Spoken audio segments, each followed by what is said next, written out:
Bueno, pues buenas tardes y muy agradecido por esta invitación que la he aceptado con legítimo orgullo porque conozco a Lola hace mucho tiempo y a Cristina la acabo de conocer personalmente, pero temo que es el comienzo de una bonita amistad. El humorista Miguel Gila, en una autobiografía, comienza diciendo: cuando yo nací no había nadie en casa. Y bajé a la portera y le dije: señora Julia, ¿qué me da a mí de merendar que ya he nacido? Me merendé y llegó mi madre y me dijo: hijo, que sea la última vez que naces solo. Eso es lo que no soporta la madre extranjera, que sea la última vez que naces solo. Voy a dar 6 pasitos porque, como no estamos en la presentación, he tenido que escribir un poco más, pero son muy breves. Primero, ¿qué supone este libro? Segundo, ¿por qué el título? Tercero, ¿cómo lo hicieron? Cuarto, ¿qué han descubierto? 5, ¿qué dice la gente? Y sexto, ¿qué tarea queda por hacer? Porque hacen libros, pero luego quieren que pensemos, además de leer, ¿no? Lo cual es mucha generosidad por nuestra parte. ¿Qué tipo de libro es? ¿Qué supone este libro? Yo creo que este libro supone un ejercicio de autoctonía, de autofundación. Autóctono es el que se levanta sobre sí mismo, que es lo que hizo Edipo, que se levantó sobre sí mismo y se le quedó el pie un poco torcido. Dice Lévi-Strauss que los personajes de los mitos que se levantan sobre sí mismos se quedan con el pie torcido, con alguna cosa que les pasa, y que es el precio que pagan por ser autónomos, por ser autosuficientes. Si ustedes vieron la película Amanece que no es poco, ejemplo del cine español, en Amanece que no es poco salen de los bancales unos hombres que por prisa de las zagalas, que les quieren tener más cerca, pues una de ellas le saca y no tiene el pie todavía formado. Y dice: pues aquí estoy, cojito para toda la vida. Cojito para toda la vida es el nombre de Edipo. Edipo es el del pie inflamado. Y lo es, dice Lévi-Strauss, por afirmarse a sí mismo. Este es un libro de autoafirmación, partiendo de la formación académica, de la licenciatura, a la contra, de la lectura psicoanalítica. Y sobre todo se nota que es un libro en el que las autoras han aprendido de la escucha, que es lo que forma, lo que instituye y compone la posición de analista. Para la que no basta el oficio, sino hay que tener deseo. No sé cómo se puede definir el deseo del analista, pero el deseo de analista, pero es que alguien, después de haberse analizado y haber pensado en qué le ocurre, todavía le quedan ganas para ayudar a otros a que lo hagan. Creo que esa puede ser una formulación sencilla del deseo del analista. Es un nacimiento en soledad que nos iguala por fin a todos, donde no hay propiamente maestros y discípulos, sino personas empeñadas en la escucha de las formaciones del inconsciente, en los tipos o en los textos. Se nota que es un libro, por eso lo que supone una gran pasión, un poco atemperada, un poquito, las autoras, que se ponen de pie y se hacen autóctonas a cambio de no ser todo, de no ser un sujeto completo, saturado, sino que exhibe la característica del sujeto del inconsciente, que es la manquedad, lo que llaman los franceses le manque.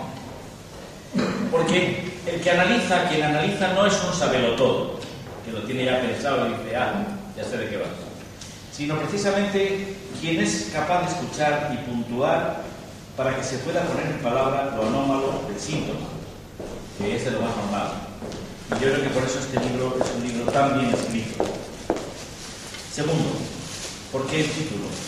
La madre estrago. Yo me quedé pensando, porque es una palabra que no se emplea mucho, ¿no? Salvo, bueno, más normalmente siempre estoy un poco estragado, ¿no?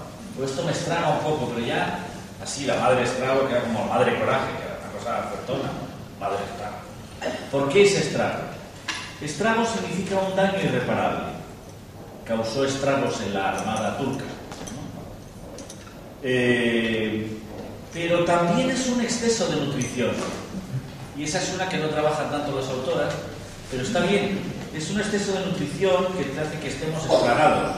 O sea que ahí se da alimentación, se dan dones y regalos, o se da información por demás, inoportuna, obscena, sin la escena que lo hace posible. Y aquí entonces esta noción tiene que ver, que es muy importante, porque supone dónde entra la madre con respecto de nuestra propia formación. Vamos muy rapidito, ya estoy en el tercero. Bien. El método y la escritura. ¿Cómo escribe? ¿Cómo escribe esta operación? Que es un conjunto de casos y de tipos. Donde hay desde la madre sorda, la madre enferma, luego ya la madre vengativa, tal, al final acaban con la madre santa.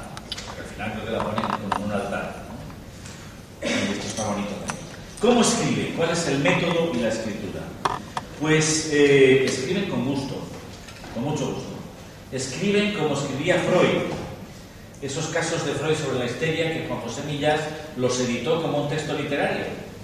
Porque son textos apasionantes, amenos. Es la vida misma la que circula por las páginas. O sea que yo no... Aunque nada más fuera por ese argumento, está muy bien escrito y se lee precioso. Además, da que pensar, oye, pues ¿qué más quieres, no? Lo digo porque yo sí me atrevo a recomendar el libro, no como otros. Creo que en el estilo hay diferencias, son dos personas, son dos mujeres, no lo olvidemos, que escriben sobre la madre estrago. Ambas tienen la condición de madre. En el estilo parece un poco más expresiva Lola a veces, parece más técnica Cristina, pero otras veces se cambian los papeles, ¿no? Y van componiendo figuras que más que arquetipos se pueden considerar como escenas, ¿no? Como escenas. Hay personajes en cada uno de esos tipos, hay escenas, que sería una buena definición de lo inconsciente. Lo inconsciente no es una protuberancia que le sale a uno en cierta parte, sino que es el haber estado en una red de relaciones, en una situación. Eso es el complejo. Y en ese sentido, lo inconsciente seguramente es esas escenas que nosotros vivimos cuando éramos críos, que no pudimos con ellas y que mandamos a otro sitio, que reprimimos, ¿no?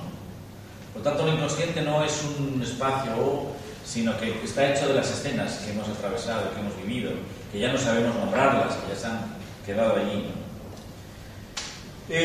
Por eso me interesa mucho nombrar que esa escritura pone orden y pone discurso a lo que era sencillamente a veces un exabrupto, un lapsus, un acto fallido. Por cierto que la expresión lapsus de Toledo es preciosa, os felicito. Tener una sección que se llame lapsus de Toledo, yo quiero participar en ella, me parece muy brillante. La escritura entonces supone un método para poder llevar a algo comunicable experiencias que no lo son tanto, incluso no lo son a primera vista. 4.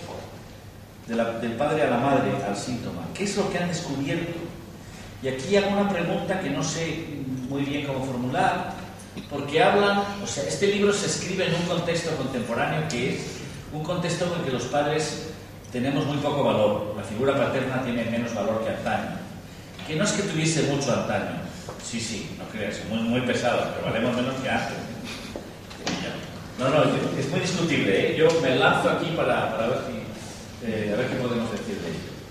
En un momento de devaluación de la figura paterna, o de redefinición, si quieren ustedes, ¿no? Donde desde el punto de vista de la teorización psicoanalítica se habla del declive de la función paterna, de las suplencias del nombre del padre, tomando algo que tiene que ver con el espacio interior íntimo de la sesión y tomando algo que está en la calle, que es los cambios en la cultura, donde los varones y las mujeres nos diferenciamos, como comentábamos antes de entrar, por lo menos en una cosa.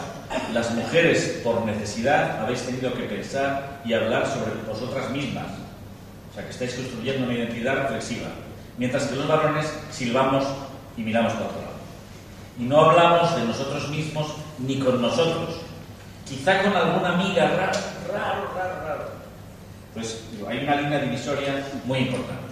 Este libro se edita en tiempos de redefinición potente de la identidad masculina. Entonces, ¿qué significa eso? ¿Qué significa esa supuesta ausencia del significante paterno?